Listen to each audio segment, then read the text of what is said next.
जवानों में आपसे मुखातिब हूँ, अल्लाह को बूढ़े की तौबा भी पसंद है। अल्लाह को हर एक शख्स की तौबा पसंद है, लेकिन ये बात जहन में रखो कि मेरे अल्लाह को जवान की तौबा बहुत ज़्यादा पसंद है।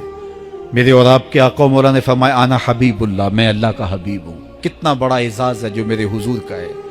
लेकिन एक दूसरे मुकाम पे इरशाद फरमाया अशाबुत ताइबु हबीबुल्लाह, सुन लो जो जवान जवानी में तौबा करे वो भी अल्लाह का हबीब है। कितना बड़ा एजाज़।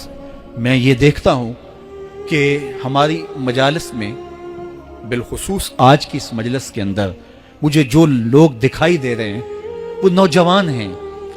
तो जवानी जुनून का शोबा करार दिया गया है, शोबा तुम मिन जुनून कहा गया है। लेकिन वो जवान जिसने अपनी जवानी अल्लाह की याद में गुजारी, अल्लाह के जिक्र में गुजारी। जवानों, इबादत की लज्जत भी जवानी में है।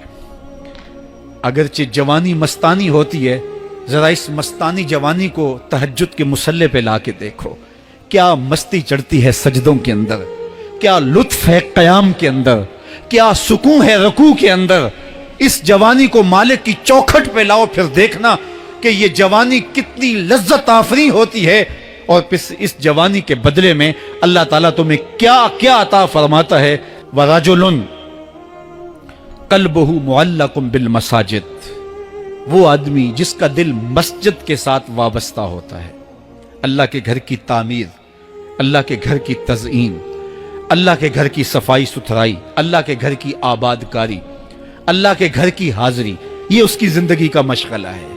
मस्जिद के साथ वाबस्ता है, उसको जुनून है अल्लाह का घर खूबसूरत हो, उसको जुनून है अल्लाह के घर में रौनक हो, उसको जुनून है कि अल्लाह के घर में सफाई सुथराई हो, पाकीज़गी हो, लोगों का आना हो और लोगों का मस्जिद से रब्त हो और मस्जिद की हिफाजत उसने अपने ज़ुम्मे ली हुई है। मस्जिद के काम वो गुलामों की तरह करता है। सुनो सुनो, मेरे हुजूर ने फरमाया क़यामत के दिन अल्लाह उसे अपने अर्श का ठंडा साया अता फरमाएगा। फरमाया कुछ लोग मस्जिदों की मेखें होती हैं, जिस तरह लकड़ी में कील ठुक जाता है वो भी मस्जिद में यूं ठुक जाते हैं, जब भी तलाश करो मस्जिद में मिलेंगे।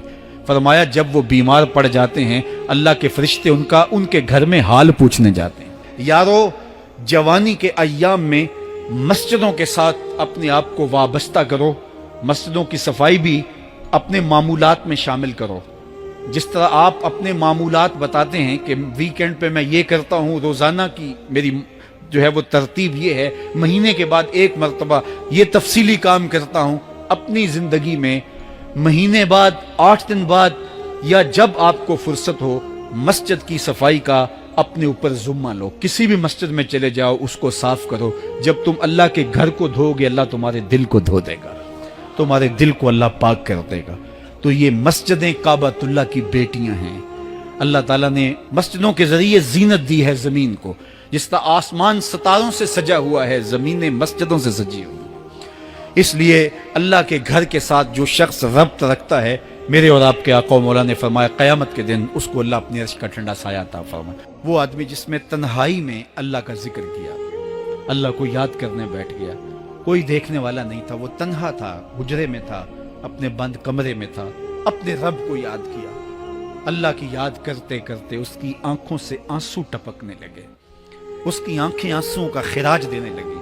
तो मेरे और आपके आका मौला ने फरमाया कि ये आंसू इतने कीमती हैं, इन आंसुओं के बदले में क़यामत के दिन उसे अर्श इलाही का साया नसीब होगा। अर्श इलाही का साया उसे नसीब होगा इन आंसुओं के बदले में। रूमी अलैहिर्रहमा फरमाते हैं जहां पानी गिरता है वहां सब्जा उगता है, जहां आंसू गिरते हैं वहां रहमत उतरती है। तो इसलिए जो अल्लाह की याद में रोने का लुत्फ है और अल्लाह की याद में आंसू बहाने का अजर और सिला रखा गया है, ये गुनाहों को धो डालता है, ये अंदर की सफाई और सुथराई का सबब और जरिया है। मेरे और आपके आका मौला ने फरमाया रातों की तन्हाइयों में उठ के कुरान पढ़ा करो और कुरान पढ़ते हुए रोया करो। फिर फरमाया फ़इल्लम तबकू फ़तबाकू, अगर रोना ना आए तो रोने की कोशिश किया करो।